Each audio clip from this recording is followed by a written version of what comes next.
ദൈവത്തിന് മഹത്വം. നമ്മുടെ പ്രതിദിന ആഹാരം ഫെബ്രുവരി 24. കഷ്ടസമയങ്ങളിലെ പ്രാർത്ഥന. എന്റെ ഹൃദയം ക്ഷീണിക്കുമ്പോൾ ഞാൻ ഭൂമിയുടെ അറ്റത്ത് നിന്ന് നിന്നെ വിളിച്ചപേക്ഷിക്കും. സങ്കീർത്തനം 61:2. തന്റെ ആൺകുട്ടികളെ ദത്തെടുത്ത റഷ്യൻ അനാഥാലയത്തിലെ ഭയാനകമായ നിശബ്ദതയെക്കുറിച്ച് ഗ്രന്ഥകാരനും ദൈവശാസ്ത്രജ്ഞനുമായ റസൽ മൂർ വിവരിച്ചു. തങ്ങളുടെ കരച്ചിൽ കേട്ട് ആരും പ്രതികരിക്കില്ല എന്നറിഞ്ഞുകൊണ്ടാണ് കുഞ്ഞുങ്ങൾ കരച്ചിൽ നിർത്തിയതെന്ന് ആരോ തന്നോട് വിശദീകരിച്ചു. പ്രയാസകരമായ സമയങ്ങൾ നേരിടുമ്പോൾ ആരും കേൾക്കുന്നില്ലെന്ന് നമുക്ക് അനുഭവപ്പെടും. ഏറ്റവും പ്രയാസകരം ദൈവം തന്നെ നമ്മുടെ നിലവിളി കേൾക്കുകയോ കണ്ണുനീർ കാണുകയോ ചെയ്യുന്നില്ലെന്ന് നമുക്ക് തോന്നുന്നതാണ്. എന്നാൽ ദൈവം കേൾക്കുന്നു.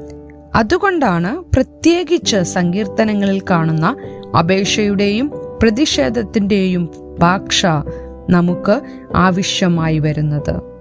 സങ്കീർത്തനക്കാർ ദൈവത്തിന്റെ സഹായത്തിനായി അപേക്ഷിക്കുകയും അവരുടെ അവസ്ഥയിൽ അവനോട് പ്രതിഷേധിക്കുകയും ചെയ്യുന്നു.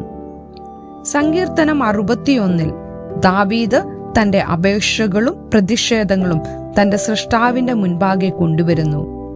എന്റെ ഹൃദയം ക്ഷീണിക്കുമ്പോൾ ഞാൻ ഭൂമിയുടെ അറ്റത്തു നിന്ന് നിന്നെ വിളിച്ചപേക്ഷിക്കും. എനിക്ക് അത്യുന്നതമായ പാറയിങ്കലേക്ക് എന്നെ നടത്തേണമേ.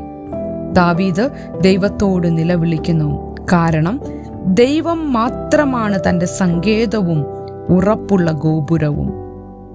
സങ്കീർത്തനങ്ങളിലെ അപേക്ഷകളും പ്രതിഷേധങ്ങളും പ്രാർത്ഥിക്കുന്നത് ദൈവത്തിന്റെ പരമാധികാരത്തെ സ്ഥിരീകരിക്കുന്നതിനും അവന്റെ നന്മയ്ക്കായും വിശ്വസ്തതയ്ക്കായും ദൈവത്തോട് അപേക്ഷിക്കാനുമുള്ള ഒരു മാർഗമാണ്.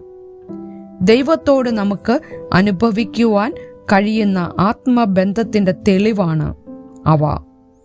പ്രയാസകരമായ നിമിഷങ്ങളിൽ ദൈവം ശ്രദ്ധിക്കുന്നില്ല എന്ന നുണ വിശ്വസിക്കാൻ നമുക്കെല്ലാവർക്കും പ്രലോഭനമുണ്ടാകാം.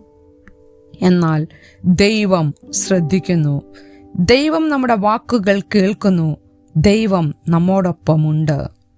ചിന്തിക്കുക, നിങ്ങളുടെ നിരാശാജനകമായ പ്രാർത്ഥനകൾ ദൈവം കേൾക്കുന്നുവെന്നറിയാൻ ഇത് നിങ്ങളെ എങ്ങനെ പ്രോത്സാഹിപ്പിക്കുന്നു?